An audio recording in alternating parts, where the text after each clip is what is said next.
Hi, my name is John Crabtree. I'm the pastor of First United Methodist Church in Mountain City and Trade United Methodist Church in Trade, Tennessee. I want to welcome you to our Ephphatha Bible study for Wednesday, July 29th. We are in Genesis and we are currently looking at Jacob and his, I hate to say antics, but yeah.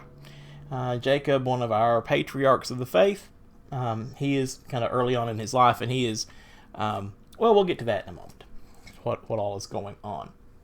Today's coffee mug is a little bitty tiny mug. This mug, let's see if I can hold up so you can see it. It says Brazil. And I got this mug and saucer on a trip to Brazil with some other pastors in 2008. We spent 2 weeks in Brazil meeting other church folks and visiting churches and seeing all the ministries going on in there. The life of the Methodist Church in Brazil is strong. The people are just amazingly wonderful. We had a good time and we're showing some amazing hospitality. And I wanted to bring back a big mug, but I didn't have room in my suitcase, so I brought back a little mug. But a good memory of just an absolutely wonderful time and just some amazing people we got to meet. Okay, we are in Genesis chapter 29. We're going to begin right where we left off, and that was we ended in chapter 29, verse 20, and Isaac has gone to his uncle Laban's household looking for a wife, and he has eyes for Rebekah, and so he says he will work for Laban for 7 years in return for Rebekah's hand in marriage.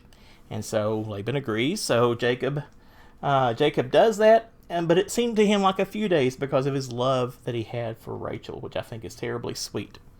Okay, verse 21. We're going to read a chunk, but then we're going to kind of start unpacking that. Then Jacob said to Laban, "Give me my wife, that I may go into her, for my time is completed." So Laban gathered together all the people of the place and made a feast. But in the evening he took his daughter Leah and brought her to Jacob, and he went in to her. Laban gave his maid Zilpah to his daughter Leah to be her maid. When morning came, it was Leah. And Jacob said to Laban, "What is this you have done to me? Did I not serve you for Rachel? Why then have you deceived me?" Laban said, "Well, this is not done in our country, giving away the younger before the firstborn. Complete the week for this one, and we will give you the other one also in return for serving me for another 7 years." So Jacob did so, and completed her week, and Laban gave him his daughter Rachel as a wife. Laban gave his maid Bilhah to his daughter Rachel to be her maid. So Jacob went in to Rachel also, and he loved Rachel more than Leah, and he served Laban for another 7 years. When the Lord saw that Leah was unloved, he opened her womb, but Rachel was barren. Leah conceived and bore a son, and she named him Reuben, for she said, "Because the Lord has looked on my affliction, surely now my husband will love me." She conceived again and bore a son, and said, "Because the Lord has heard that I am hated, he has given me this son also," and she named him Simeon. Again she conceived and bore a son, and said, "Now this time my husband will be joined to me, because I have borne him 3 sons. Therefore he was named Levi.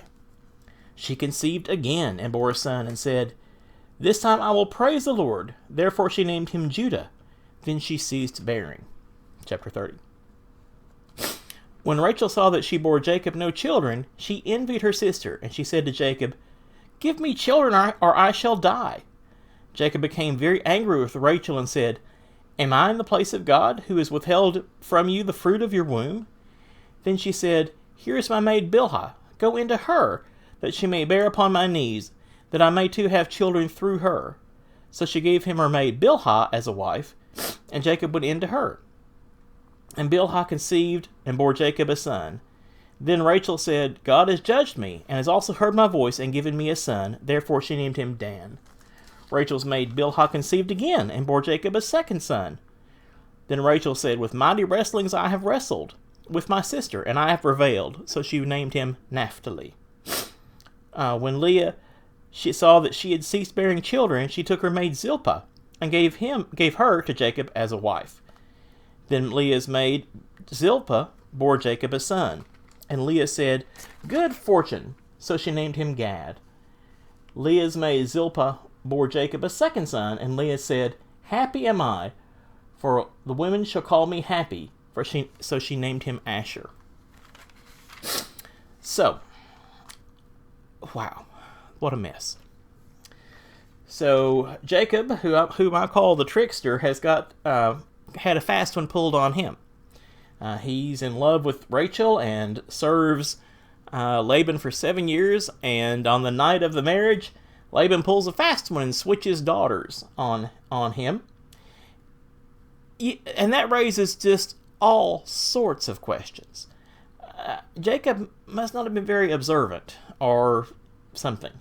Anyway, so yeah, it's a mess, and it seems kind of unseemly to kind of dwell on this domestic morass that is Jacob's household, but I want to do that, and I want us to think about that, because when we are dealing with real life and real relationships, sometimes real relationships get messy and painful and awkward, and sometimes it seems like maybe we're the only ones who deal with that, because we look around and, apart from TV and stuff, where everybody seems to air their dirty laundry, or Facebook,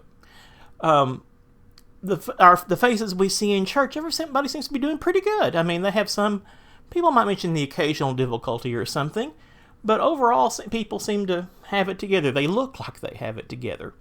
And so we see these stories in the Bible, and yeah, we just went through this kind of period. This was actually had to have been several years. I mean, there was the 7 years originally, and then another 7 years of Jacob serving Laban, and time for all these babies to be born. So this is a period of over several years, and in that time, can you let's just think about the pain and the hurt and the alienation and the loneliness that was in this household. Now, I'm sure the ancients didn't worry about those things as much, or we don't know, actually, because it's hard to know what people were really thinking and feeling. But in the ancient world, having children or not having children was a very big deal. A woman, elsewhere in the Old Testament, talks about a woman, she might even be cursed by God if she didn't have kids. It was a real sign of God's favor or disfavor in their eyes. So this is just a really painful arrangement. I mean, can you imagine all the awkward meals together, painful silences, and things like that, and how it drug on over years? So I want us to kind of think about that, and not to dwell on their pain and suffering, but to realize that we're not alone in our sometimes alone in our pain and suffering. That we're not the only ones who have these kind of domestic problems. That we are in good company, and God did not turn His back on them for these problems. God did not leave them or forsake them. He still blessed them and used them and loved them and worked with them.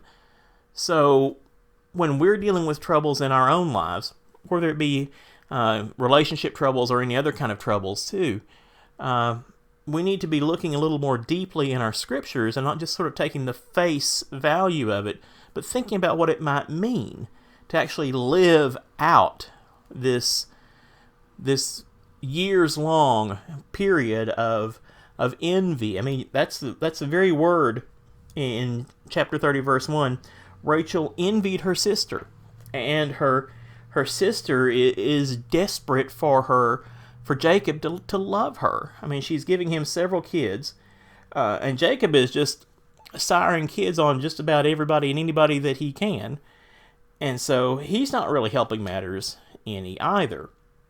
So there is lots of pain to go around, and my heart kind of goes out to these folks, especially the women who are so powerless in these situations. They are really, their value, their place in society is based on who they're married to, or who they're the daughter of, and whether they have kids or not. So they really don't have a lot of recourse. So I think that's really worth thinking about, that even messed up situations, God can work in those, and God can still use those people. Yeah, it's not, the problem isn't the number of wives or concubines or whatever. The problem is a heart problem. That's where the real problem lies. Jacob is not paying sufficient attention to the emotional needs of his other people in his household, his wives, and his wives are competitive and envious of each other. Well, anyway, it's a mess. And the names of those sons, they probably tickled your ear as they went by, because these names, Judah, Naphtali, Simeon, Levi, Gad, those are what are going to be the 12 tribes. So even out of this situation, God is doing God's work. God is accomplishing God's plan. So I just think that's really amazing, and ultimately terribly encouraging, that this messed up situation is still able to be used by God to accomplish His purposes. So God is able to use us, messed up people, to still accomplish His purposes too. But that's not to let us off the hook.